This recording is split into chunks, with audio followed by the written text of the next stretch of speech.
The views and opinions of the hosts and guests are their own and do not necessarily reflect the views of the management and staff of Guardian Radio.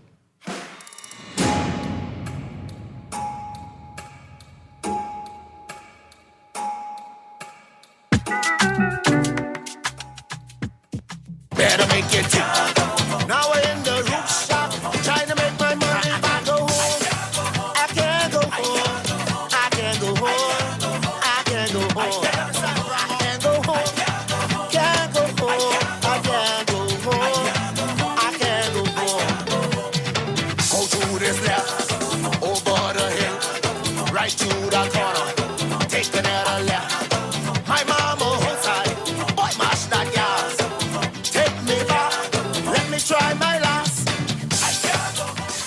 Good yawning this morning and welcome back to Guardian Radio 96.9 FM, your station for fresh news, smart talk all day. It is Wednesday, the 15th of July, 2026, and you are on the clock with Erin. I can't go home, Greene. Why can't I go home? Well, because there's a raccoon waiting for me at home.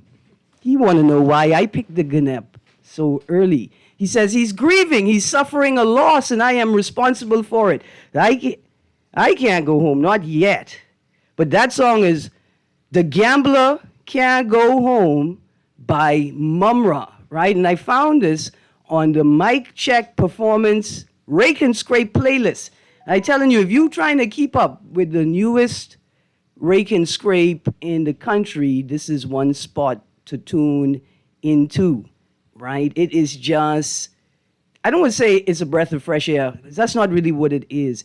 It is so great to see a space where Bahamian artists don't necessarily have the capacity, like the money, the resources, and the time to make their own music video, right? Like the Mic Check Performance allows them to add their music and their video, their visuals, the whole concept to the Bahamian public catalog. The song we played yesterday was called S.O.B. by Flister. And I know a lot of people may have thought, well, why Erin play this song, right? Because it started with this one for the street by them, right? This one for the robbers. But if you listen a little more into the song, what S.O.B. means is son of a boy, right? Son of a boy. And in the song, he's really talking about what happens to young men who are the sons of boys, right? And in that, there is a grief, right? Like he is expressing loss and grief and trying to imagine a space for these bad men them to reconcile with their own experience, right? To see themselves as human and to understand that they okay, you know, like you're okay. Within you, you're okay. You just happen to be the son of a boy. You didn't have someone to raise you the way some others do, right? So anyway, I just am so happy to the Mic Check team that they make it easier for me to find Bahamian music. And it's not to find Bahamian music that's relevant to our lives, because all of the music is relevant to who we are. These are Bahamians telling Bahamian stories. And we need more of that. I have joining me today Dr. Reginald Eldon. He's a certified grief recovery method specialist. And we're going to be talking about grief and loss. We've had tragedy after tragedy after tragedy after tragedy. I want to create a space. I have some questions for Dr. Eldon. He has words to share with us, and I want to open people who have, I want to say, sort of specific questions. It's not a counseling session, but at the same time, we are also going to talk about how we hold space for others. And sometimes people we don't even know, have no connection to. And the radio station, this radio space, all of them, can be a space where we can grieve in a healthy way, we can create space for others to grieve and to support their grief. We just had the death of a avid listener and regular contributor to all of the shows on the Guardian platform. And it was a blow to me. It was a blow to the staff at Guardian Talk Radio that listened to the shows regularly, And so we're going to take some time for that conversation today, especially since the papers are also filled with sort of examples of moments or instances, right, where we can recognize loss and grief and talk about how it affects us. Now, just before we get there, something very interesting happened yesterday. Yesterday, the lower federal house in the United States of America passed a law. Well, now when I say they passed a law, they passed a bill through the House. It now has to go to the upper chamber, and then it goes to the president. But the bill itself is called the Sunshine Protection Bill. And I thought to myself, the sun need protection? I need protection from the sun. And then I thought, okay, hold on. Are people so mad at the climate that they're going to go fight the sun? Are y'all going to go and try and fight the sun? So much so that the sun needs protection? Please don't try and fight the sun. This is a battle you will lose. But the United States of America yesterday passed a bill through the lower house called the Sunshine Protection Act. Here are words directly from the mouth of the President of the United States of America.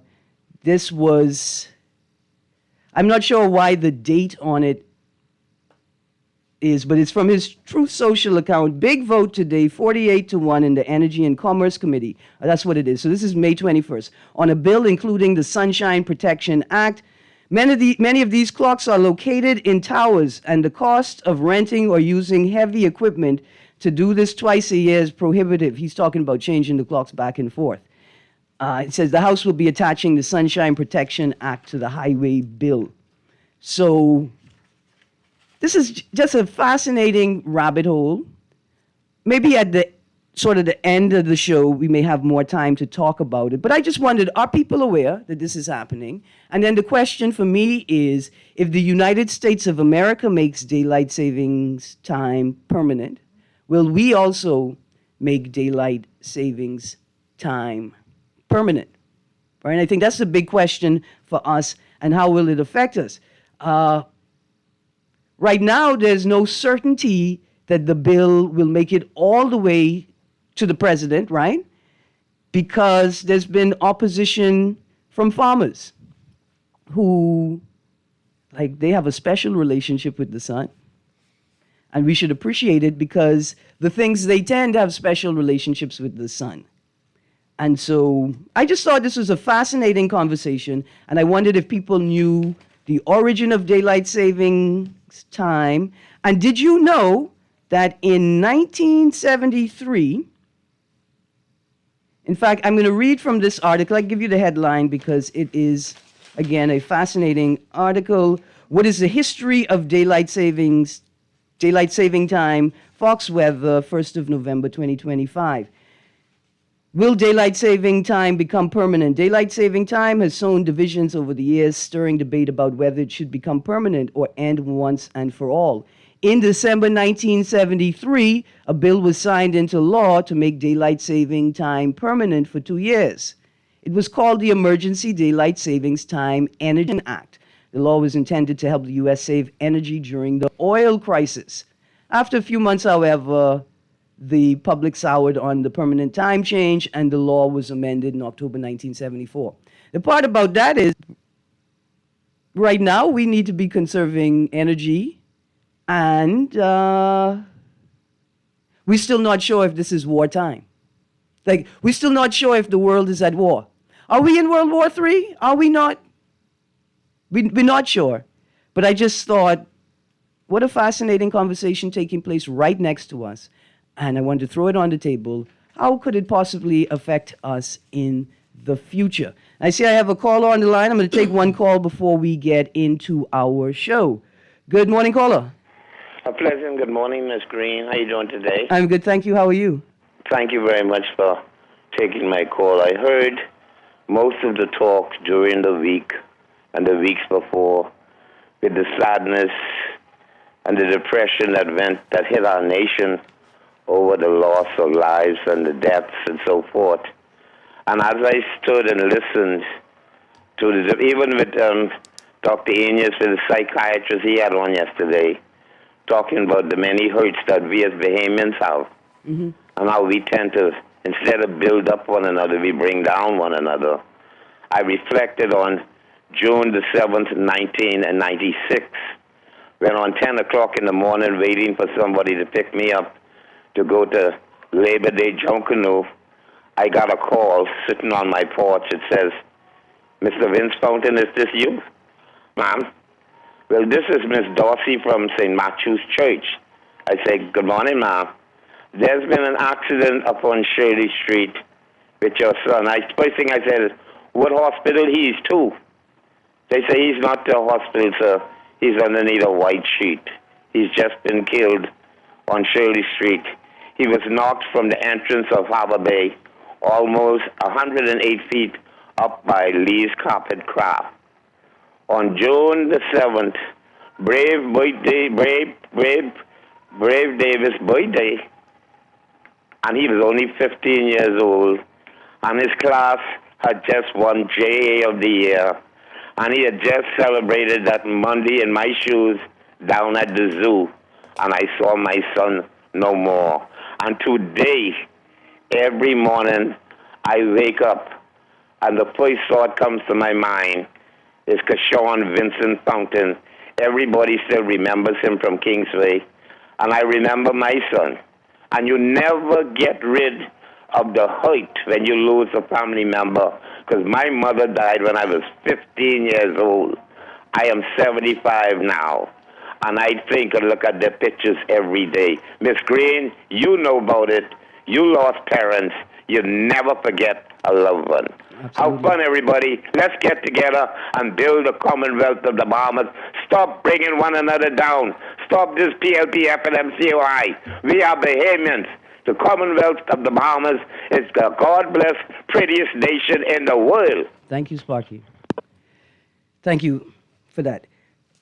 And I think what Sparky's words may call up for some of us is that grief is always with us. It is always around us because loss is always with us and always around us. There will always be loss. We will always experience it, right? And so we will always have grief. But for many of us, we are unable to, or we refuse to recognize these moments of loss or feelings of grief. We refuse to recognize them for what they are, and they have great impact on our lives. Again, joining me this morning is Dr. Reginald Eldon. He is a certified grief recovery method specialist. And he reached out to me, well, because technically I don't call him Dr. Reg, I call him Uncle Reg, right? And I know Uncle Reg from Methodist Summer Camp. And even that, right? Like, as joyous as Methodist Summer Camp is, I always feel a loss and a degree of grief because I ain't summer camping no more. I am no longer a camp counselor. I'm no longer in that space.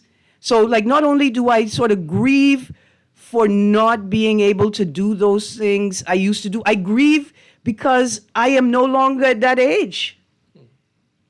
I am no longer 7, 12, 13, down all day fighting mosquitoes and having a blast, right? And I think, like, that is a healthy sort of grief because I acknowledge it's a time that I can't get back, but that I can reflect on, right? And I could tell stories. And I guess the only thing I grieve about now is that I don't have grandchildren that I could have sent to camp, or I could sit down and say, oh, you thought Z&S was bad. Wait till you have to hear my million stories about summer camp, right? But the grief, loss lives with us, and so does grief.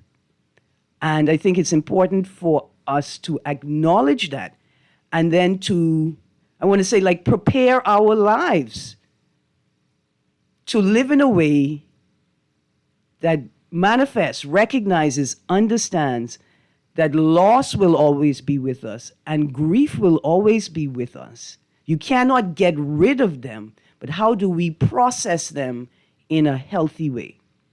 After, like I say, after weeks of tragedy, Dr. Eldon reached out to me to ask if I would be open to having a conversation about grief and loss, but also about like what it means to grieve at a national level.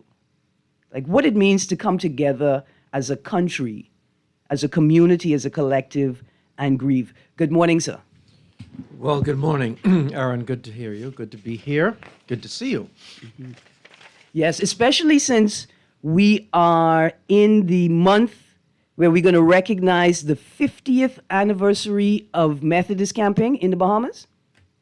Yeah, the very first camp that we held at Windermere High School in South Eleuthera was in July, and it was 50 years ago. And our theme was Youth Ticks in '76. Mm-hmm. All of our T-shirts and songs, and that was the camp where we were expecting like 110 people or so, and like 270 some people turned up, and that challenged everything because water, even then in South Eleuthera, was very difficult to come by, and of course we didn't have enough food to serve all those people. We didn't need space. We had to use the local school, put up tents in the local park, and it was just an amazing event. And that started this whole movement where thousands of Bahamians and people from other countries have gone through our camping program and leadership training, because most summers we had 40, 50, 60 young people, teenagers, who were staff members in the camp, as you know, because you was one. And that developed a group of leaders that have performed and still performing in every aspect of Bahamian life, both theological, spiritual, as well as governmental and service industry. So it's been an amazing journey, and 50 years, that's hard to imagine. Yeah. Yeah, I was very, very young when that happened, I remember. Two of my sort of first experiences around grief and loss took place like in Eleuthera. One was the year where we had 80 campers and 110 people in total. And I was quickly told as a counselor in training or as a counselor that I'd lost my bed. I lost my bed for the camp. And I felt a loss. I felt upset, like how I gonna make it through this camp? Where I gonna sleep? I have to sleep on the ground. And then I discovered the life of the counselors, right? And listen, the people without a bed had so much fun. Like that was like everybody in that experience, nobody was going to let not having a bed. But more importantly, that every camper had a bed, knowing that was just so fulfilling as a counselor. Like all the kids were straight and we're going to make it work, right? And like sort of turning loss into something else, right? By sort of processing the grief. And then collectively, it was grief no more. The second experience is far more sad and tragic. A classmate, Raquel Horton, had passed away. Now, we were in New Providence, I think it was the summer, but she died on Glass Window Bridge. And it was the first time that we experienced this collective loss. Someone who I knew, but I wasn't very close to, but knew well enough to feel it and to feel their absence. And from then to now, I realized that we, the Bahamas, in this Western culture, I think have lost our way when it comes to living with loss, living with death, and honoring the dead. And so I hope today we can provide some information, some questions for people to ask themselves or ask people close to them, and some resources and tips for people who are experiencing loss and grief. So I don't know if you want to get started, like, what is grief, what is loss, and how do they live together? They have a close relationship. Grief is the outcome of loss. Loss is across the board, as you've said in this first part of the show. Loss could be the fact that you grieve over your past. You're getting older, you getting bald, you have arthritis, you can't walk, you can't get up. Your energy and your mind is still good. You've lost, many of your friends have died. And so there's a grieving process for loss of any kind. Even a loss of a pet is a major thing, especially older people who live at home and the only thing they have is their cat or their dog. And people think, well, oh, that's only a dog, you can get another one. But grief is, people suffer from grief. I had a lady who lost her mobility and independence. And it was like, my life is finished. I have to depend on people to take me everywhere, do everything for me. The other loss that we don't give enough attention to is divorce. Hardly ever do we have a 50-50 separation where both people want to separate. Usually one person is still in love with the other person and the other person is not in love with them. So there's hurt and loss, and that's what we call living loss, because you still have to live. The person that you're mourning and grieving is still living. And it isn't that you can go to a graveyard, put some flowers on the grave, or people will even give you sympathy, because generally, a lot of divorce cases, family and friends basically say, you'll do much better. There's more fish in the sea. You can catch somebody else. There's no space for grief after divorce for the person who didn't want a divorce. Yes. Because you have to leave them alone. Yes. Yes. Right? Like, no, you can't Yes. fascinate over them. You can't obsess over them. You have to Yes. give them their space. Yes, and many people who might, there's some people who might proceed and wish for divorce to get out of the abuse or the death kind of relationship that they're in. They can't do that because religiously they think that divorce is sinful and not accepted by God, and therefore they will stay in a situation of pain and hurt and abuse and non-love in order to try to satisfy the church or their principles or God or whatever, which I think is not a good thing, because I don't think anybody should be in a relationship where there's considerable pain and certainly abuse of any kind, and they should not really try to stay into that. Yeah. I also think about, like, sometimes we think the person is obsessing over the partner, the ex, when really they're grieving the loss of a larger family construct. Yes. Right? And so it's not that I can't get over my ex-wife, it's that I can't get over not coming home to family, right? Yes, because because true, they've lost all of that. For instance, if they had a house together, and the divorce settlement means that they sell the house and split the money, but the fact is, home is lost, and the familiar areas, the familiar patterns are lost.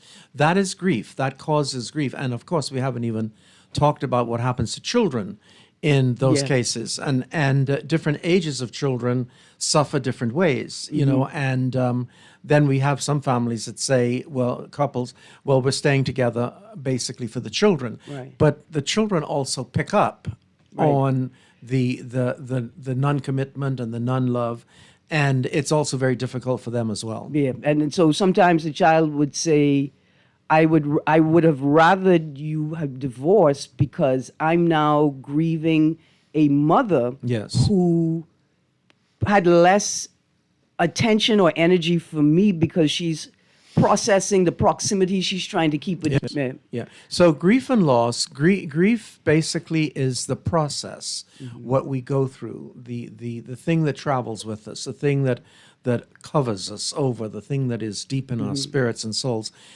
of loss of any kind. And a lot of people don't even recognize when they're tired, they're fully exhausted, they don't have energy, they'd rather stay home than go out, they don't want to venture into anything new, they basically are living an energyless life. A lot of people don't recognize those symptoms, but in many, many cases, those symptoms are signs of grief, because grief is continually, it's almost like having your water heater on, and it's continually taking energy, causing, eating energy.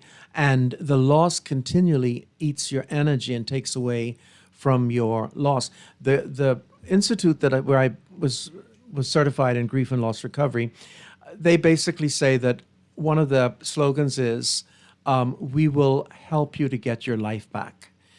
Because a lot of people don't deal with the grief, and they live a kind of muffled life as though you're driving with your foot on the brakes. You're still going, you're still living, but there's a heaviness that holds you back. And I don't know if people listening realize, and if you've had those experiences, but many times if you have that experience and that's how you feel, I find the foot on the brake is a good example, because sometimes you don't know what it is, and you go to a doctor, and a doctor basically gives you prescriptions and whatnot, but basically it's a soul matter. You need a soul doctor to try to find out where the hurt is, and where there is need for forgiveness, and where there is need to at least own the fact that you're grieving.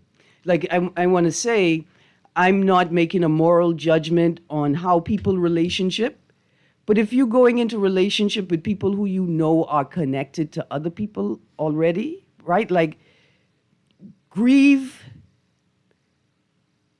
like maybe you could focus on, why did I put so much weight into somebody who I know could not be completely mine, right? Like, just asking a question like that may reveal to somebody something that has them stuck, right?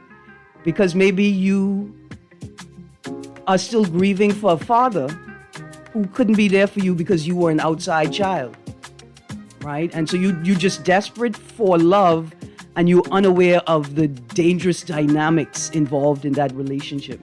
There's so much to talk about. We got to go to a break. On the other side of the break, more questions, and then we're going to talk specifically about how do we grieve collectively, and how do we process loss at a national level. You're on the clock with Erin Greene. Joining us is Dr. Reginald Eldon. We'll be right back.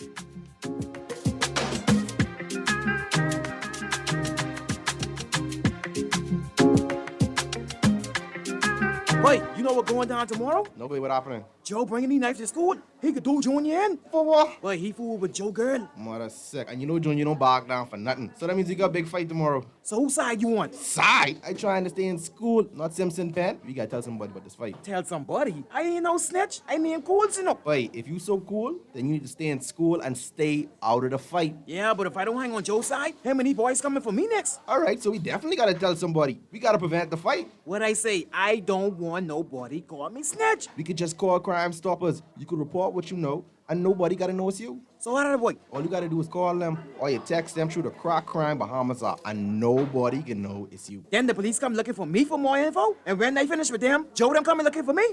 When you call Crime Stoppers, the calls go directly to Miami, and they don't ask nothing about you. Then you can get the pen from them, and you can claim a reward later using that same pen. Plus, everything's scrambled, so nobody can read what you're saying. Call 328-8477 from Nassau or 242-300-8477 from the Family Islands. Struggling to find your financial rhythm? Make that move to Fidelity and let us help you orchestrate your financial goals into perfect harmony with free financial coaching sessions. Make that move today. Call 356-7764. Fidelity, we're good for you. Hey kids, are you ready? It's back! The Jeff Rogers Summer Basketball Camp. July 27th to 31st at the Kendall Isaacs Gym, 2 to 5 p.m. daily, and August 3rd to 8th, 8 a.m. to 2 p.m. for boys and girls from 5 to 18. Come enjoy the thrills of the big game alongside NBA legends and current superstars Michael Sweetbells Thompson, Michael Jr., Klay Thompson, Buddy Hield, Muggsy Bogues, and many others. Registration forms available now at the Seventh-day Adventist offices on Tony Williams Darling Highway. The Jeff Rogers Summer Basketball Camp. Put more money back in your pocket with the Fidelity Debt Consolidation Loan. Why pay more when you can pay less? Reduce your monthly debt payments down to one low, easy payment. Apply for a Fidelity Debt Consolidation Loan today. Call 356-7764. Fidelity, we're good for you. No budget for a vacation this summer? No worries. We got you. Guardian Radio 96.9 will fly you and a guest to South Florida for a vacation of a lifetime. Our sweet summer escape gets you round-trip tickets on Bahamas Air. $1,000 spending cash, thanks to Percy's Island Games. Brand new luggage from Brass and Leather. 4 days and 3 nights at the beautiful Holiday Inn Express Plantation. Free car rental from Hertz, too. All you need is your passport. We got you covered. Enter now for the Guardian Radio 96.9 Sweet Summer Escape. Fill out the form in today's Nassau Guardian and follow us on all social media platforms. Remember, you must be 18 or older to enter. Entry deadline August 12th, drawing August 14th. Taxes not included and certain restrictions apply. Calling all football fans, there's only one place to catch the FIFA World Cup final. Join Nassau Cruise Port and Diageo on Sunday, July 19th at the Amphitheater at Nassau Cruise Port. Gates open at 1 p.m. with kickoff at 3 p.m. Music by DJ Kenny, DJ Tank. Visit NassauCruisePort.com for pricing and more information. Don't miss the FIFA World Cup final watch party at Nassau Cruise Port, July 19th. Gates open at 1 p.m. For fast, reliable, and impactful printing services, look no further. Let Print Masters bring your masterpiece to life. We stand by our quality products that is second to none. Our affordable pricing and friendly, efficient staff makes Print Masters the ultimate choice for all your printing needs. We can deliver any type of printing services, from banners to booklets to business cards. You name it, we can print it. Let Print Masters bring your masterpiece to life. Located in the Nassau Guardian Building, telephone 302-2361. At Cleveland Clinic, you set your course, not cancer. So when your journey takes an unexpected turn, you seek out the experts who've conquered it before, and you forge new paths to help fight cancers. For every route to a cure, for every care in the world. See how we're innovating cancer care at Cleveland Clinic today. No budget for a vacation this summer? No worries. We got you. Guardian Radio 96.9 will fly you and a guest to South Florida for a vacation of a lifetime. Our sweet summer escape gets you round-trip tickets on Bahamas Air. $1,000 spending cash, thanks to Percy's Island Games. Brand new luggage from Brass and Leather. 4 days and 3 nights at the beautiful Holiday Inn Express Plantation. Free car rental from Hertz, too. All you need is your passport. We got you covered. Enter now for the Guardian Radio 96.9 Sweet Summer Escape. Fill out the form in today's Nassau Guardian and follow us on all social media platforms. Remember, you must be 18 or older to enter. Entry deadline August 12th, drawing August 14th. Taxes not included and certain restrictions apply.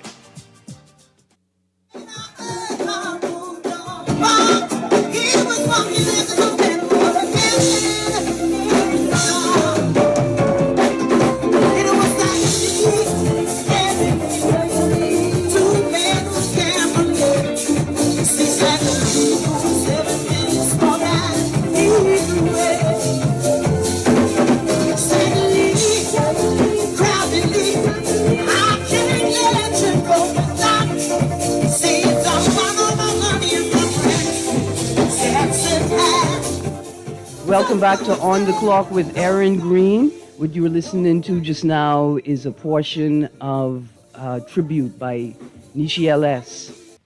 to the victims of the North Andros plane crash, right? There's something in the way that we live that makes me so sad about death, right? Like it just, every time it happens, it just smacks us in the face as if we weren't prepared for it, right? And what I grieve is that I don't understand how we got to this place, because hearing Nishi LS sing that song, that's like a joyous noise. She's raising energy. And that's how I want to celebrate life, right? Not death, but that's how I want to celebrate the life of those people who have passed, who've been close to me. But Reg, let's get right into the conversation.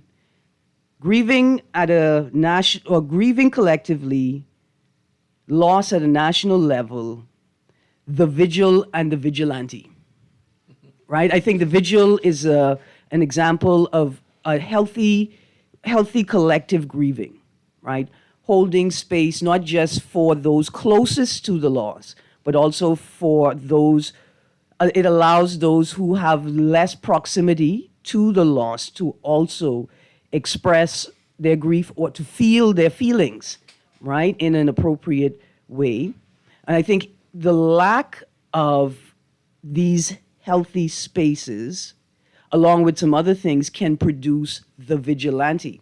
So like for families who are suffering from sudden, unexpected, or violent death, right? Loss from a sudden, unexpected, violent act, that they have more space to grieve if they are not focused on the investigation. Like, what's happening? Will we see justice in this matter? Will the authorities ever find out exactly what happened to my loved one, right? And we have an obligation to hold space for each other. And I think one of those obligations is ensuring that systems work properly. So families who've experienced loss can grieve, can focus on grieving as opposed to focusing on seeking or achieving justice for their family member. Well, you and I were talking before the show began, and I was sharing about like those tragic deaths and that involve justice or injustice, murders, situations where someone has died in the hospital and the family feel that it was something about treatment and non-treatment or care, whatever. Mm-hmm. Those kind of situations, they have two things going for them. It's the grief of the loss, and it's the anger of the loss. And so grief and anger join hands and become twins, and they produce a different kind of apathy and a different kind of hurt and loss of energy and disassociation. Mm-hmm. Because lots of people who suck their teeth and say, this is this and this is that, or this is, it's because they've been in situations where their hurt, their loss, has been compounded by the lack of thoroughness and the lack of answers and the lack of empathy and understanding. Mm-hmm. It's always sad when that happens, because we may say, those of us that have never been in jail or don't have any criminal records and those kind of things, we may say, well, those criminals deserve it. But let me just say that every criminal who is shot or every person who dies, they have a mother and a father and a grandmother and sisters and brothers and friends and aunties and uncles and cousins, whatever. What happens with that, it may be a little, I usually use the example of a concentric circle where there's a little circle and then a next circle and another circle and another circle and another circle. And collective grief and national grief, there's a difference in those two, but national grief is when all of those circles are involved. Not only the little intimate circle, but the next circle and the next circle and the next circle. In grief that is tragic, from loss, tragic loss, those people are not only, it doesn't only affect the immediate family, it affects everybody. It affects the bar where that person used to hang out. It affects the church that person used to go to, or some of their family go to. It affects their cousins in Cat Island or Andros or Eleuthera. It affects, because no one wants their loved one killed. It don't matter what's going on. It doesn't. Yeah. And so what happens as a result of that, you get all of these individuals, all these groups, all these families, all these people who are angry, hurt, withdrawn, and who basically blame somebody. Many times they blame the state, and therefore they disassociate from supporting that in the future. So the reason we have so many people who do not tie into and blend or give or commit to national development and being involved in the country is because many of them are outside because they feel they have had no justice in terms of this whole area of loss. And it's a very serious situation. Now, national grieving is, I always use the death of President John F. Kennedy. That was world grieving. You know, everybody grieved for him. When Princess Diana died, that was world grieving. I remember where I was when me Princess too. Diana died. Me too. And it's like everybody's grieving because everybody somehow had been connected, like that person had somehow given hope. There was a tie-in to individuals from Africa, from Australia to America, whatever. Everybody's tied in. We thought that Princess Diana was the spirit that would change the Yes, crown. We yes. thought she had the power to change imperialism and racism, everything. Yes. So the loss is significant. With national death, we've had numbers of tragedies here. You know, the big tragedy when Pastor Miles Monroe's plane going to Grand Bahama crashed. That was a national tragedy. That was also something of a global tragedy because so many people across the world knew him and his ministry and his radio and TV program. So everybody is tied into the suffering, to the loss, because what people grieve is the potential that has also died and the future that has died. You know, so if when my sister's husband died, my brother-in-law, some years ago, it was a lot of grief, but there were some things that were tangible. Like he will never ever see his grandchild, so that's a grief which continues as the grandchild grows and develops. It's like, well, you know, your granddaddy would have been really happy to see you, and he'd have loved you so much. He would have been proud of you in this moment. So there's all of that grief. There's people who lose their partner, a husband or wife or best friend or whatever, and they grieve the future that is also dead. There's not going to be a retirement. There's not going to be the vacations. We won't have kids. We won't have kids. We will never have grandchildren because our son died. We will, you know, and it's like you're dealing with the immediate pain, but the minute you start thinking that that's getting over a little bit, you're trying to cope somehow, then you start thinking about, I don't know what I'm going to do because I have no partner in the future. And many people suffer because in some way they feel that there's something that they could have done to prevent the death. Now, I don't know if I'm sure you have, because you are very committed to this. Some of the reports, like I've heard people coming out and saying, well, this could have been avoided, or this was because of this, or this was because of that. We all do that. We search for reasons to help us to accept it, and then, or to mean we don't accept it. The sad thing is that after a while, the radicalization of death and the follow-up and grief is often forgotten, you know, and we'll remember it, like every year when the anniversary of the HMS Flamingo happens, we have a little memorial, we remember it, we write about it, it's something about it. But the fact is, it's not near as raw and painful as it was the day it happened or the year it happened.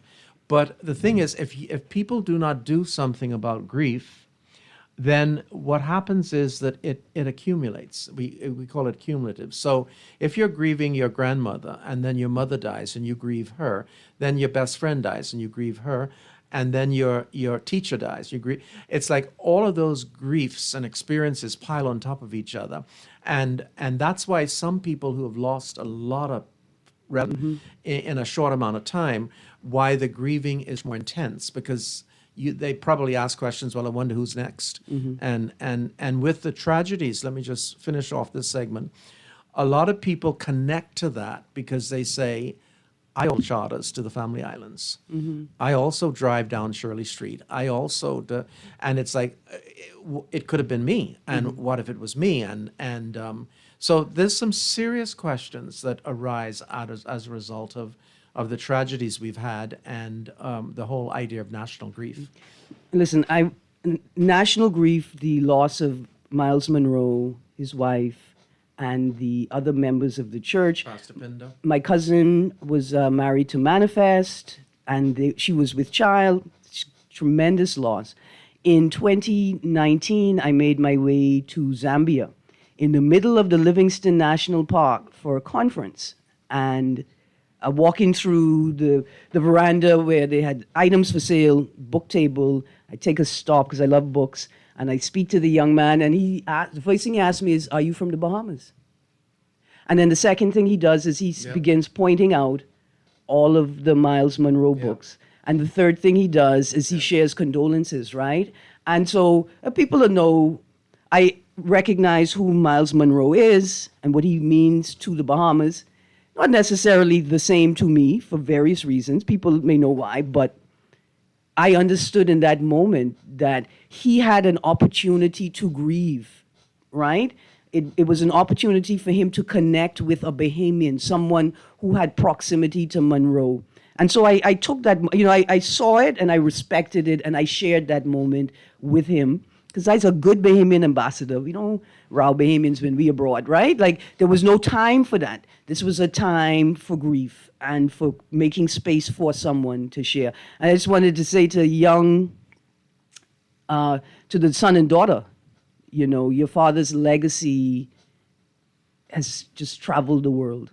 And be proud of that. I've had that happen to me everywhere I go, whatever part of the world I'm in. Where the minute people hear, like, I'm from the Bahamas, it's like, oh, Pastor Miles Monroe. And it's constant. It still happens. It still happens. And so you call to hold space for others. Yes. Right? Yes. And it's not necessarily, right? It has less to do with how you feel about the person that is being grieved, but your respect for an acknowledgement of this vital human process. And if you could help somebody go through that, then you help somebody go through that. Yes. And you see with the air crash and the car accident, the recent two that we're talking about a lot, everybody can relate to that because it's like a generic group. It's we don't think, well, oh, that was the senator for the PLP or the MP for the FNM or whatever. This is like across the board, just people, human beings who are somebody's husband, somebody's friend, somebody's child, and therefore anybody from any walk of life can tie into that and feel the grief. Yeah. I think one of the most prevalent or prominent things was this sort of hearing people, these are young people. Let's hold space for young people, right? And because it could have been my young person. It could have been my neighbor's child. It could have been my nephew. Yeah, he bad head, but he's still my nephew, man. I still have love for him. Producer, do we have time to take this last caller? No? Caller, I am so sorry. We're all out of time. Dr. Eldon, can I beg you to come back? Yes, because I want to talk a little bit more. One of the areas I want to talk about is friendship, a death of a friend. Yeah. Because these people have been totally ignored a lot as friends in the funeral process. Also, I want to talk about the commercialization that we've done to funerals in the Bahamas. All right. And how we don't, it's like we dress up grief. Yeah. Literally. And it becomes more of a performance and a show. And that is basically our way of handling death. Similarly, one of the realities is when, for instance, when a grave is covered in flowers, it's like, it basically is a sham in a way. And, I love flowers, but it hides the reality of the soil to know that this person has been ash to ash, dust to dust. As we do in a lot of areas where I think people can get help. And So I'm going to have you back soon, hopefully next week, if not the week after. Just before we go, guys, it's been a bit of a heavy show. I want to say as we walk through to the next show, Guardian Radio AM, with loss and grief will always be with us. right? We cannot get past them. We have to walk with them. And the other thing is that we can recover. Absolutely. Yeah. Now listen, guys, I want to remind you as we end the show, Nassau Cruiseport is calling all football fans. Join them at Nassau Cruiseport for the FIFA World Cup final on Sunday, July 19th. Gates open at 1 p.m. with kickoff at 3 p.m. Cheer on your favorite team while enjoying the match on the big screen. Visit Nassau Cruiseport on Facebook, Instagram, or LinkedIn for more information. And if you've been watching World Cup, you've been watching people experience loss and grief. Yes. Also, Guardian Radio and the Guardian Media Group want to send you away for the summer with the Great Summer Escape Giveaway.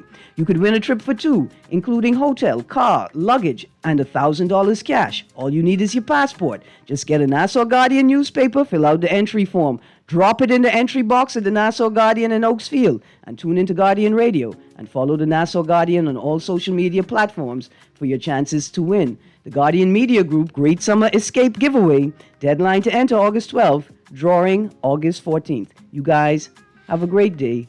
Keep space for each other.